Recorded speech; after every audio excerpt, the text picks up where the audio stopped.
Então, amigos, vamos iniciar, né, mais uma noite de estudos aqui na nossa Casa Suave Caminho. Hoje de uma forma virtual, mas com o mesmo amor, o mesmo afeto, a mesma energia positiva que nós temos todas as semanas na nossa casa. Hoje nós vamos estar trazendo o nosso companheiro Jean, nosso amigo, que vai estar trazendo um tema para o nosso estudo, um tema maravilhoso, né? Que é o tema Um Olhar sobre o Tempo Presente. O tema tem tudo a ver com o momento que a gente está vivendo, né? Dessas oportunidades que o nosso Mestre Jesus está nos dando, né? Nós somos felizardos por nós podermos estar aqui na Terra nesse momento, né? Então, é um presente que Deus e o nosso Mestre Jesus estão dando para nós. Então, para a gente iniciar o nosso estudo, a gente vai fazer a leitura da página de ambientação, fazer a nossa prece de inicial e logo em seguida a gente passa a palavra para você. Tá bom, Jean? Tá joia. Então Combinado. vamos lá. Então, amigos, é do livro Caminho, Verdade e Vida, é a lição 123, intitulado Esperar em Cristo. Diz assim Emmanuel: se esperamos em Cristo só nesta vida, somos os mais miseráveis de todos os homens. Ele traz da primeira carta aos Coríntios, de Paulo, né? Capítulo 15, versículo 19. E diz assim: o exame do versículo fornece ao estudioso explicações muito claras. É natural confiar em Cristo e aguardar nele, mas que dizer da angústia da alma atormentada no círculo de cuidados terrestres, esperando egoisticamente que Jesus lhe venha satisfazer os caprichos imediatos. Seria razoável contar com o Senhor tão só nas expressões passageiras da vida fragmentária? É indispensável descobrir a grandeza do conceito de vida, sem confundi-lo com uma vida. Existir não é viajar da zona de infância com escalas pela juventude, madureza e velhice, até o porto da morte. É participar da criação pelo sentimento e pelo raciocínio. É ser alguém e alguma coisa no concerto do universo. Na condição de encarnados, raros assuntos confundem, tanto como os da morte, interpretada erroneamente como o fim daquilo que não pode desaparecer. É imprescindível, portanto, esperar em Cristo com a noção real da eternidade. A filosofia do imediatismo na Terra transforma os homens em crianças. Não vos prendas à idade do corpo físico, às circunstâncias e condições transitórias. Indagai da própria consciência se permaneceis com Jesus e aguardai o futuro, amando e realizando com o bem, convicto de que a esperança legítima não é repouso, e sim confiança no trabalho incessante. Então, amigos, vamos nos sintonizar com a espiritualidade amiga, com Deus, nosso Pai Criador, com Jesus, que é o nosso irmão, o nosso mestre, nosso amigo, com a espiritualidade amiga que dirige os trabalhos da Casa Suave Caminho, e agradecer, acima de tudo, pelo dom da vida, por esse presente maravilhoso que é a reencarnação. E nesse momento, Jesus, direcionamos nossos pensamentos para aqueles nossos irmãos que estão em aflição nesse momento, nos hospitais, nas ruas, em desequilíbrio nas casas, e para aqueles outros irmãos, Jesus, que estão lá na batalha contra a doença, nos hospitais, os médicos, os enfermeiros e tantos outros que trabalham diretamente ou indiretamente na luta, se doando para o próximo, direcionando amor, carinho, conhecimento. E pedimos também, mestre, que possa intuir o nosso querido amigo Jean, que vai estar trazendo o estudo da noite de hoje, que ele possa estar abençoado para trazer as informações da forma mais clara possível e nós possamos também, Jesus, estar na mesma sintonia para absorvermos esse banquete espiritual. Obrigado, Jesus. Graças a Deus. Querido amigo Jean, a palavra está com você.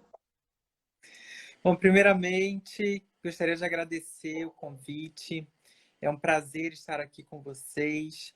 Estive aí no Suave Caminho, num evento que teve em abril, se eu não me engano, do ano passado, um evento de juventudes aí de Rio das Ostras. Foi uma acolhida muito boa que a casa me deu, e é um prazer imenso poder estar aqui com vocês via online, para a gente poder conversar um pouquinho. Lembrando que vocês podem aí comentar, né, fazer perguntas, porque o máximo que a gente puder trocar é melhor, né, do que eu somente aqui falar, porque na verdade estamos todos nessa grande escola que é o mundo, né? Então, quanto mais a gente puder trocar uns com os outros conhecimentos, é melhor para a gente, né? Para quem não conhece ainda o meu trabalho, vou me apresentar aqui rapidamente. Através do Instagram, principalmente, mas também do Facebook, eu criei um canal chamado Um Gay Espírita, para que eu possa falar sobre a minha experiência enquanto espírita. Eu nasci em berço espírita, então tenho contato com o espiritismo, com o estudo do espiritismo desde muito cedo. E aí, decidi criar esse canal para que eu pudesse conversar com as pessoas sobre o espiritismo, sobre esses questionamentos que ficam muitas vezes na cabeça da gente, né? Sobre de onde vim, para onde vou, por que estou aqui. E o espiritismo nos esclarece isso tudo com muita lucidez e nos auxilia nessa caminhada, nesse desafio que é viver. E é um prazer imenso para mim poder compartilhar um pouquinho do que eu sei sobre essa doutrina maravilhosa com as pessoas. Bom, mas e aí, né? Nosso tema de hoje, um olhar sobre o tempo presente. Esse tema surgiu a partir da leitura de um livro que é um compilado. Esse livro foi publicado pelo Centro Espírita Leon Denis e ele é um compilado de 6 artigos escritos por Leon Denis para a Revista Espírita, lá na década de 1920. E a primeira coisa que a gente tem que analisar é o contexto em que ele escreveu esses artigos. Foi logo após a Primeira Guerra Mundial, que aconteceu entre 1914 e 1918. Então, a França e os países que estavam envolvidos ali na guerra estavam num processo de reconstrução, depois de toda a destruição que aconteceu com a guerra, né? E essa guerra, ela foi um flagelo, porque trouxe catástrofes, né? E desastres e muita tristeza, desolou muitas nações. Só que ela foi um flagelo causado pela nossa humanidade. Foi uma escolha, né, de nações, de pessoas que detinham aí o poder em travar essa guerra, que acabou destruindo o mundo como ele era conhecido, principalmente a Europa, né? E aí, depois desse período da guerra, de 1914 a 1918, eles entraram num período de reconstrução. E aí, depois tivemos, então, a Segunda Guerra Mundial, que foi a mesma coisa, né? Uma escolha da humanidade, do coletivo, de um modo geral, que trouxe destruição e um novo período de reconstrução. Só que também um flagelo causado pela humanidade. Só que ao longo da nossa história enquanto humanidade, a gente vem sofrendo flagelos que são flagelos naturais. São aqueles que têm razão de ser na natureza, na própria natureza. Então, são desastres naturais, tsunamis, furacões, grandes tempestades, inundações e tudo mais, que também trazem a destruição e depois um período de reconstrução. Então, a gente percebe que esses flagelos, sejam eles causados pela própria humanidade ou flagelos naturais, eles têm essas duas características em comum, a de destruição e depois a de reconstrução. A gente sabe, estudando a doutrina espírita, que esses flagelos são como chamados à nossa humanidade para que a gente desperte para algum ponto em que a gente não está agindo da melhor maneira possível, que é dentro da lei de amor, justiça e caridade. E agora, na nossa geração, no tempo presente, no tempo em que estamos vivendo, nós estamos passando por um momento em que, mais uma vez, estamos sendo chamados a refletir sobre as escolhas que temos feito enquanto humanidade. Então, no finalzinho do ano passado, surgiu um vírus na China, e esse vírus, por ser de fácil transmissão, né? Ele se transmite de uma pessoa para outra de modo muito rápido e fácil, ele acabou chegando aos continentes, a todos os continentes da nossa Terra, fazendo com que a gente precisasse mudar, mesmo que temporariamente, os nossos hábitos. Então, fomos convidados, chamados a entrar e ficar dentro das nossas casas, dos nossos lares, a diminuir o nosso nível de interação, de contato físico uns com os outros, para que parássemos a disseminação desse vírus. Mas será que é só isso mesmo? Será que a gente está sendo chamado a ficar dentro de casa somente para parar a transmissão desse vírus? Ou será que a gente tem que repensar alguma outra coisa? Vamos segurar essa pergunta aí. Nos últimos 20 anos, a gente tem percebido, né, que houve a grande explosão, o advento e a popularização da internet. E aí os níveis de globalização atingiram assim, níveis nunca antes atingidos pela nossa humanidade, né? Então eu estou aqui falando com vocês, eu estou aqui no Rio de Janeiro, na cidade do Rio de Janeiro, conversando com o Márcio, que está aí em Rio das Ostras. Márcio, é isso mesmo? Você mora em Rio das Ostras? Então, Rio das Ostras mesmo. estou aqui na capital conversando com o Márcio de Rio das Ostras, e tem gente assistindo a gente que está espalhada pelo mundo inteiro, não só no Brasil, mas em outros lugares do mundo, né? Então a gente atingiu esse nível de comunicação e de globalização que a gente nunca havia imaginado antes na nossa humanidade. E aí esses níveis de globalização, eles meio que trouxeram para a gente uma uniformidade, aí eu vou colocar entre aspas, eles trouxeram uma uniformidade no nosso modo de vida, no nosso fazer econômico, no modo como a nossa sociedade se organiza. Então, a maioria dos países no nosso globo terrestre se organizam de maneira similar. Óbvio que tem outros países que se organizam de outra forma, mas, de modo geral, a maioria tem uma estrutura social muito parecida, justamente por conta desse nível de globalização que é gigantesco. Então, essa estrutura social, de modo geral, ela é dividida em classes. A gente tem uma estratificação social. Só que a gente pode dividir essa estrutura social em dois grandes grupos.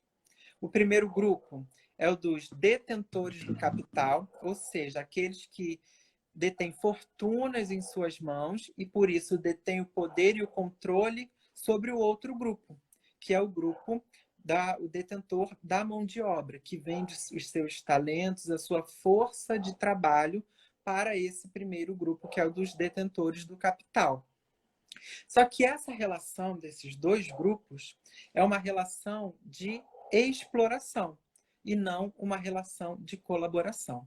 Então, aqueles que detêm o capital, eles exploram aqueles que vendem a sua mão de obra, porque essa compra dessa mão de obra, ela não é feita de modo justo, vamos dizer assim, né? Eu trabalho, vendo a minha força de trabalho, mas eu não recebo o que seria justo, o que seria adequado para mim, que estou vendendo essa força de trabalho, porque existe um outro grupo que detém fortunas e o controle das decisões da coletividade, né? Vamos dizer assim. E aí, essa relação de exploração, que é gerada por essas duas, na relação desses dois grandes grupos, ela gera diferenças e injustiças sociais. Mas o que, que o Espiritismo pode nos dizer com relação a isso, né? E aí eu separei a questão 806 lá do Livro dos Espíritos, tá aqui, para a gente poder ler, analisar e estudar. Então, 806. É lei da natureza a desigualdade das condições sociais, ou seja, foi Deus que criou esse modo de organização da nossa sociedade que gera desigualdade das condições sociais? E aí os espíritos respondem: não, é obra do homem e não de Deus. Ou seja, é uma convenção social que, conforme a nossa vivência e as nossas relações uns com os outros, foi convencionado que a sociedade, de modo geral, se organizaria dessa forma. Então, não tem nada a ver com obra da natureza ou obra de Deus. E aí Kardec pergunta ainda: algum dia essa desigualdade desaparecerá? E os espíritos respondem: eternas, somente as leis de Deus o são. Não vês que dia a dia ela gradualmente se apaga? Desaparecerá quando o egoísmo e o orgulho deixarem de predominar. Restará apenas a desigualdade do merecimento. Dia virá em que os membros da grande família dos filhos de Deus deixarão de considerar-se como de sangue mais ou menos puro. Só o espírito é mais ou menos puro, e isso não depende da posição social. É interessante essa pergunta retórica que os espíritos fazem. Não vês que dia a dia ela, ou seja, a desigualdade social, gradualmente se apaga? Ora, isso aqui foi escrito lá no século XIX, né? 1800 e alguma coisa, 1857, quando o livro foi publicado. Então, a gente percebe, né? Já são mais de 160 anos. 160 anos se passaram. E essas desigualdades sociais ainda persistem, né? Ainda estão presentes na nossa humanidade. O contexto histórico em que essa resposta foi dada a Allan Kardec era de que a França havia passado pela Revolução Francesa. Então, o contexto histórico da Revolução Francesa também é um contexto muito triste, né? De desigualdade assim, imensa. A população francesa padecia de fome, de necessidades básicas de saúde, e foi o estopim para que houvesse a Revolução Francesa. E aí depois, lá na Europa, e se espalhou pelo mundo, veio também a Revolução Industrial, que mudou completamente o nosso modo de vida e que também exagerou essa discrepância de posições sociais, né, na estrutura social, porque trouxe para a gente um novo modo de vida baseado muito mais no consumismo, porque se produzia muito mais, não, e aí não só necessidades de alimentação, mas outras necessidades foram criadas, e aí a gente passou a consumir, consumir, consumir, e essa desigualdade parece que aumentou ao invés de diminuir, conforme os espíritos haviam aqui falado que ela estava diminuindo, né? Pelo menos é a percepção que a gente tem. Óbvio que a gente não tem aí uma resposta concreta dizer que ela aumentou ou que ela diminuiu, mas olhando o nosso contexto de vida presente, parece que essa desigualdade aumentou, né? E aí eu fiz uma comparação. Quem aí assistiu, responde para mim nos comentários. Quem assistiu aí o filme O Poço? É um filme que está lá. Já assistiu, Márcio, esse filme? Não, não assisti não. Ainda não assiste, porque é bem interessante para a gente analisar. Tem várias assim, interpretações, claro, né? Mas é um filme bastante interessante que faz a gente pensar. Eu vou resumir aqui sem dar spoiler do final, tá? É um filme em que as pessoas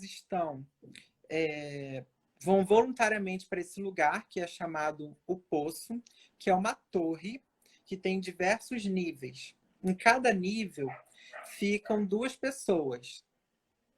E aí tem um elevador. A cada mês, essas pessoas mudam de nível. Elas são colocadas para dormir através de um gás, e aí elas acordam num nível diferente do que elas estavam anteriormente.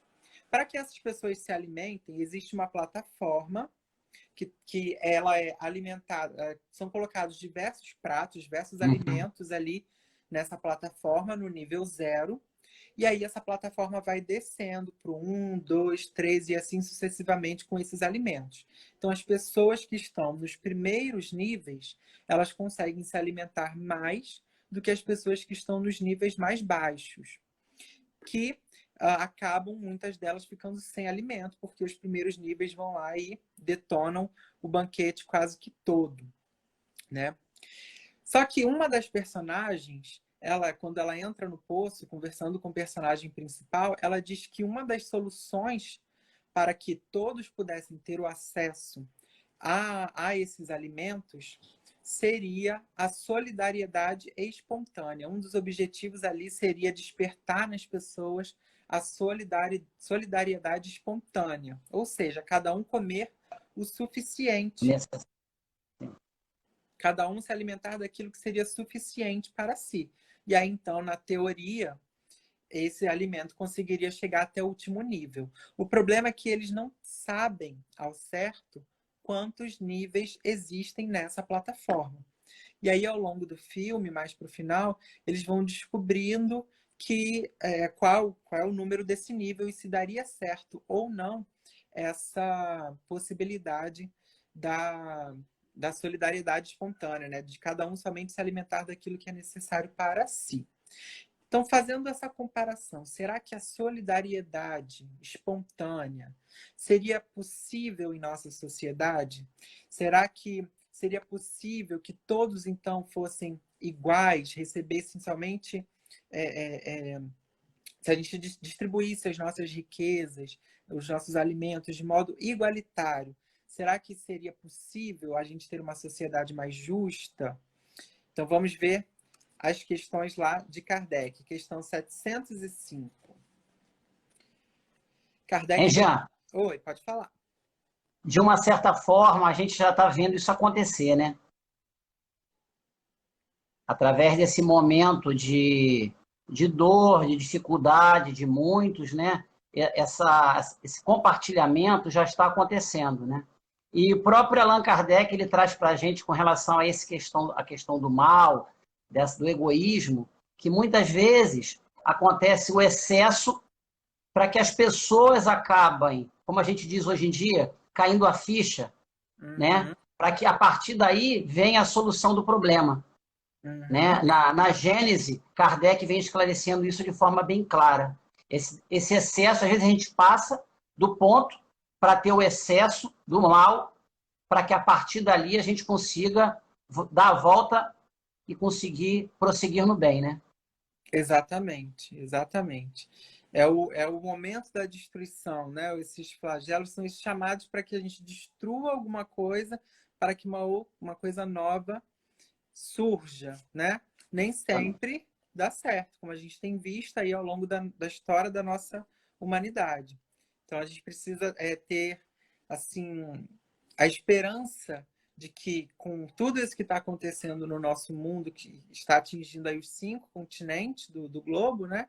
Que isso possa realmente fazer com que a gente crie ou que a gente adote uma nova postura enquanto sociedade, né? Esses momentos fazem despertar, como você estava comentando, essa solidariedade, né? E aí está a comparação com o filme, né?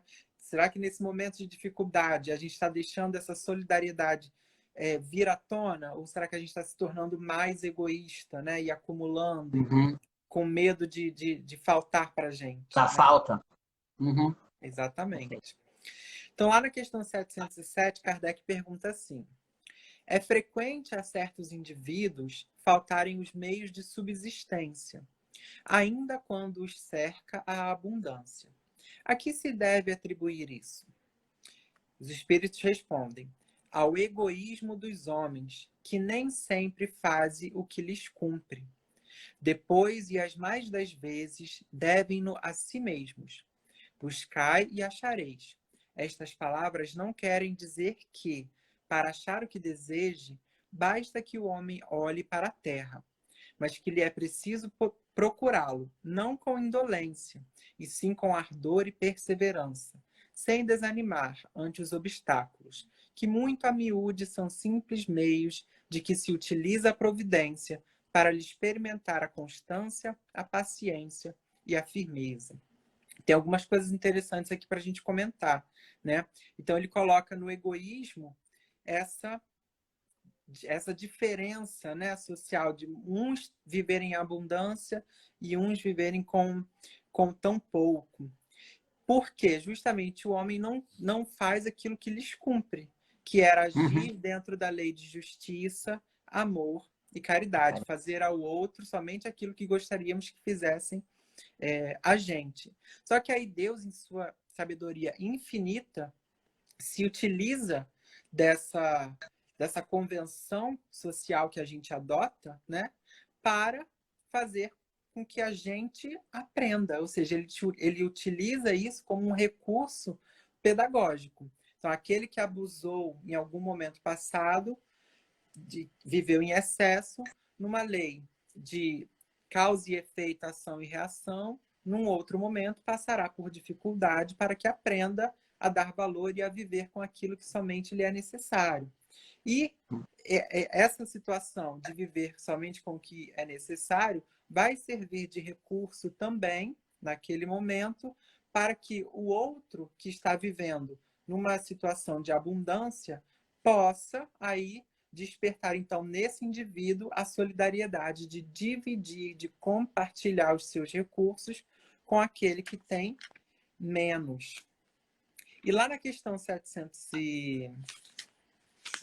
Eu li a 705 já, né? Ou não? Ah, sim, a 705. Por que nem sempre a terra produz bastante para fornecer ao homem o necessário?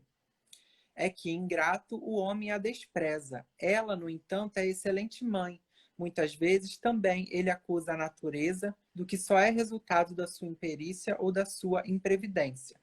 A terra produziria sempre o necessário, se com o necessário soubesse o homem contentar-se. Se o que ela produz não lhe basta a todas as necessidades, é que ele emprega no supérfluo o que poderia ser aplicado no necessário. E aí vem, né, conforme a gente vai estudando a história da nossa humanidade, o quanto a gente cria necessidades que, na verdade, não são necessidades, são supérfluos, exatamente. São necessidades supérfluas, se é que a gente pode dizer assim, né? Então, a gente tem a necessidade de acumular, a gente tem a necessidade de viver no luxo, a gente cria essa expectativa e a gente vê o quanto isso está sendo disseminado, vem sendo disseminado nas redes sociais como um padrão de vida de que todos têm que alcançar, né? Eu tenho que estar sempre feliz, eu tenho que sempre estar viajando, eu tenho sempre que viver no melhor conforto, enquanto tem outros, e aí a gente se blinda, se cega para esses outros que não vivem nem com o necessário para lavar as suas mãos. Não tem nem água limpa para poder lavar as suas mãos e se proteger diante agora desse flagelo que está assolando a humanidade, se proteger desse vírus, né? Então, o quanto de necessidade a gente vai criando que, na verdade, não é necessidade, é luxo, né? É prazer, é gozo, e não uma necessidade da nossa sobrevivência. Porque, como dizem aqui os espíritos, se a gente soubesse viver somente com aquilo que é necessário, a Terra seria, como grande mãe que é, seria capaz de produzir tudo aquilo que a gente necessita para levar conduzir a nossa vida da melhor maneira possível. Na questão 811, então, Kardec faz uma pergunta que é bem interessante, né? Poxa, então se a Terra é capaz de produzir tudo aquilo que é necessário para o homem, né? Se a gente deixar o egoísmo de lado e se a gente dividir tudo igualmente para todas as pessoas. Será que é essa? Então, será que é esse o remédio? Será que é essa a solução para o problema das desigualdades, das injustiças sociais? Ele pergunta assim, ó: será possível e já terá existido a igualdade absoluta das riquezas? E os espíritos são categóricos em responder: não, nem é possível. A isso se opõe a diversidade das faculdades e dos caracteres. Ou seja, seria impossível dividir igualmente a riqueza da terra, porque a igualdade ela não leva em consideração uma coisa importantíssima, que é a individualidade.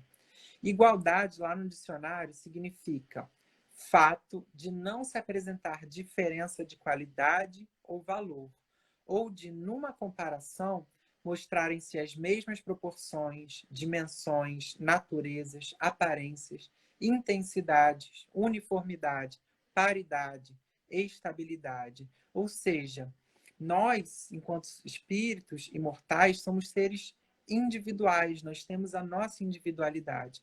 E a igualdade não leva isso em conta. Então, quando os espíritos dizem assim, a Terra seria capaz de produzir todas as riquezas se o homem soubesse viver com o que é necessário. Eles não estão dizendo que a gente precisa dividir igualmente as riquezas da Terra. Eles estão dizendo que cada um de nós, individualmente, tem necessidades diferentes. O problema é que a gente não vive de acordo com as nossas necessidades individuais. A gente cria luxos que não são necessários para nós, né? E aí, por medo, por egoísmo de que esses luxos não estejam mais à nossa mão, a gente acumula ao invés de dividir e compartilhar e dar aquilo que é necessário ou deixar aquilo que é necessário para os outros indivíduos.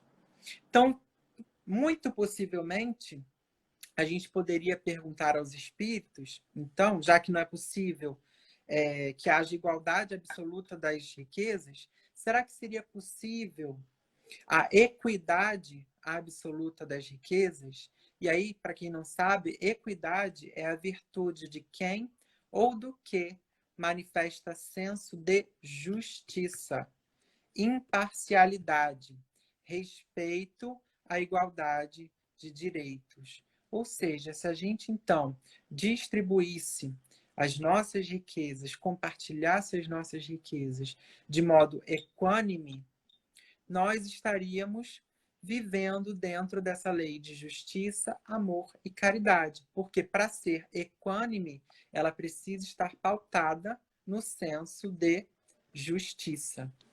E a gente ainda não aprendeu a viver, então, aí dentro desse conceito de equidade. Eu não sei se vocês já viram aí, pessoal que está assistindo a gente, um meme que é assim, eles colocam igualdade.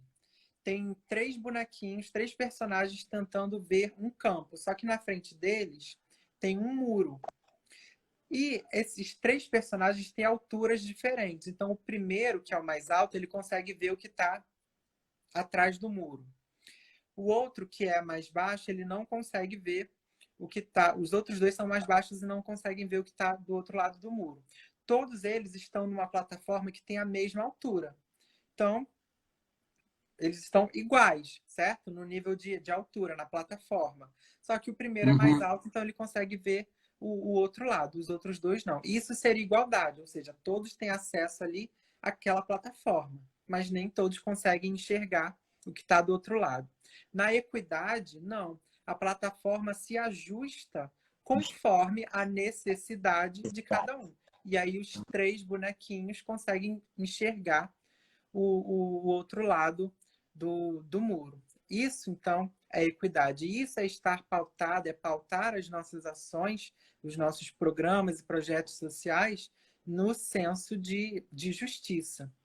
Mas por que, então, a gente tendo acesso a tudo isso, né, aos estudos, dos espíritos, já há mais de 160 anos, com a publicação aqui do Livro dos Espíritos, por que o egoísmo persiste? Por que essas desigualdades persistem? Qual seria o remédio? Qual seria a solução, então, para a gente criar esse mundo mais justo?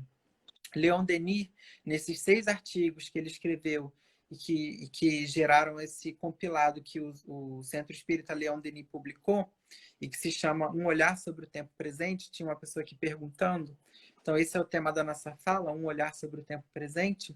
Ele vai dizer nesses artigos que o remédio está na juventude. Por que a juventude? Ele diz, porque a juventude conserva em si o desejo de mudança. Mas para que esse desejo de mudança ele seja capaz de realmente mudar o mundo, é preciso a gente usar uma ferramenta, que é a educação.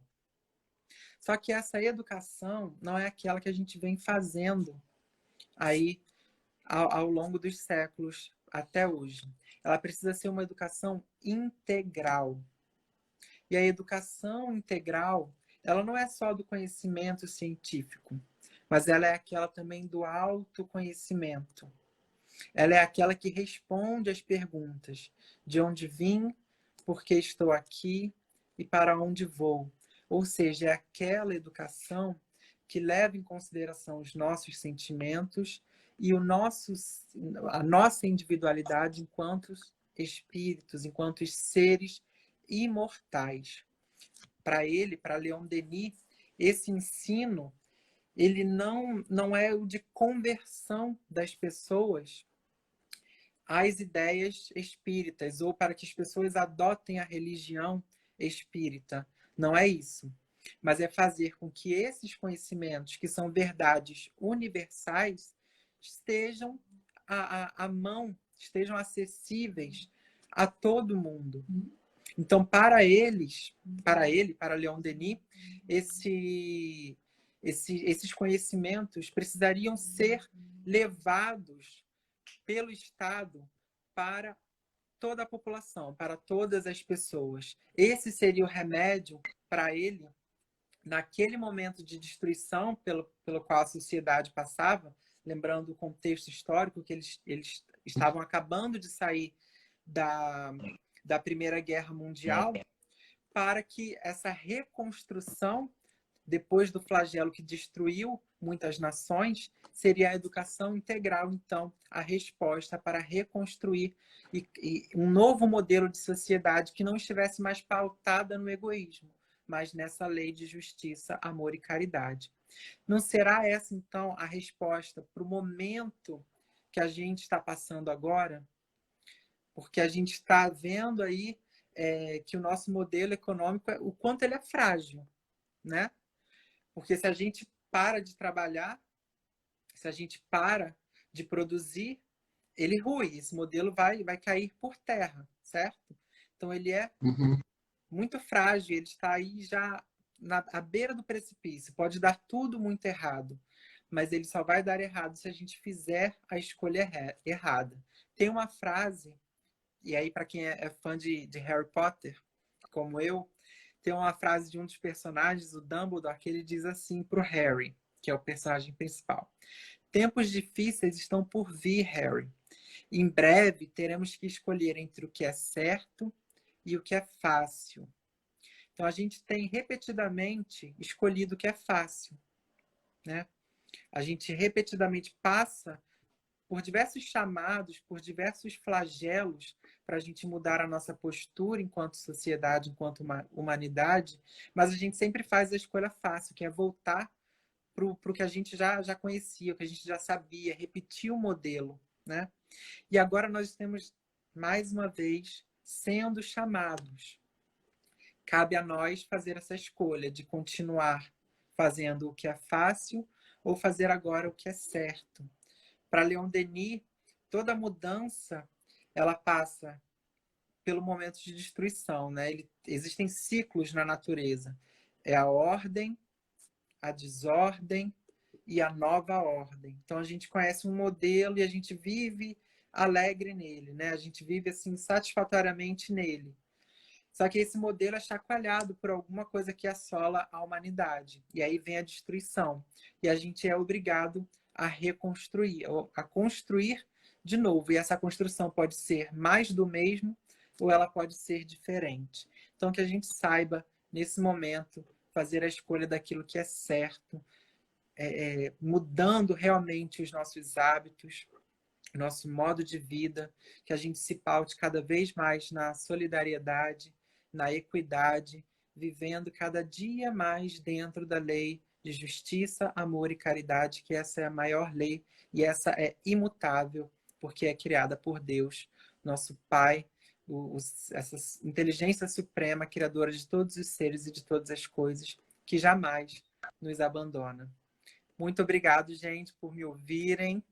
E agora fica aí aberto, né, Márcio? Quem tiver alguma dúvida, se a gente quiser ler os É, comentários, eu vi um pessoal comentando aí. suas colocações, assim, todos estão maravilhados com a sua forma tão clara, como até uma companheira colocou, de forma tão didática, que você passa esse conteúdo, né? Que é um conteúdo até de uma certa forma denso, mas você consegue passar de forma bem clara, né? Todos estão gostando muito.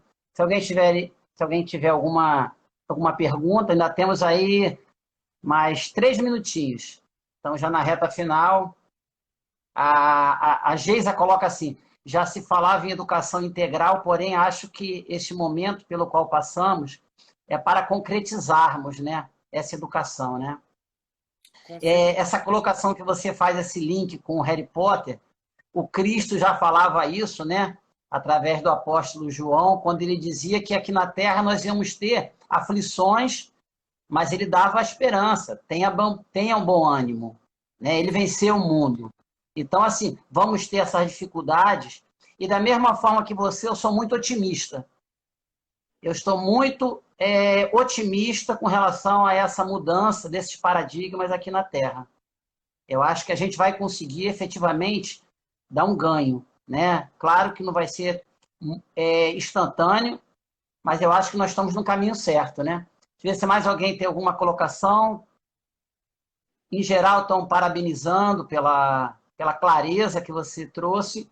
E é bom, assim, quando o palestrante, né, o estudioso, traz uma mensagem que todos gostam tanto, porque a gente fica com vontade de trazê-lo novamente. Então, vamos falar com a Dorinha, com a Geisa, que são as que coordenam esse trabalho de convite, para que possam convidar você mais vezes a retornar à nossa casa. Com certeza será um prazer imenso, tanto Então, virtualmente quanto, né, em pessoa, né, depois que passar tudo é, isso. se Deus quiser. Então, já estamos com o horário já em cima. Eu queria agradecer a todos que participaram, né, dessa live, principalmente a Jean, que está aqui trazendo esse conhecimento de forma tão clara. E queria te pedir para você fazer a nossa prece de encerramento. Claro, com certeza. Muito obrigado, amigo. Eu que Gratidão. agradeço mais uma vez. Muito obrigado, pessoal, que está acompanhando aí a gente. Vamos então fazer a nossa prece, levar o nosso pensamento a Deus, a Jesus, pedir pelo nosso planeta.